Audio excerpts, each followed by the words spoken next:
I'm gonna fix this Corvette today. Watch how easily it's done. Scott! Fix this car! Hey guys, welcome back to the build.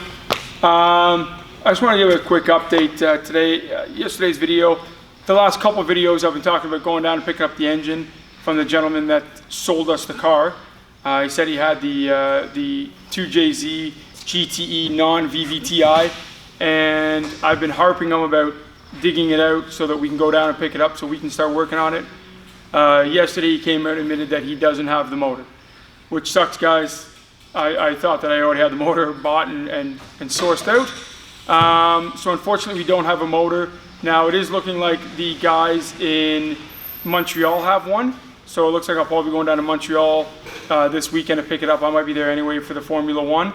But yeah, I just wanted to give you a heads up, let you know that I have been harping on the guy, and he has been like giving me excuses on getting back there and digging it out, but he doesn't actually have the motor. So I will find one quickly as possible and we'll get working on it. But today I'm going to replace the starter on the old ZR1.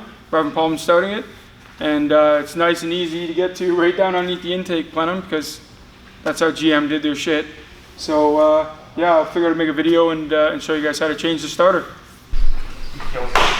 So conveniently, the starter for this is down at the back here underneath the intake plenum. So the intake manifold's got to come off. Take a bunch of vacuum hoses off. We'll see if we can't get this started today. So 91 Corvette ZR1. This is the LT5 engine made by Mercury. Way down inside there is where the starter goes. Underneath the ignition, underneath the intake manifold, down underneath everything, right in the middle of the block. Starter goes in there, so we got her out. That's half the rat nest that was in there. And I think that's what the problem is. She's a wee bit corroded. So we'll get that starter. The next hour or so here it'll be delivered. Get her put back inside and all buttoned up. This will be ready for the road.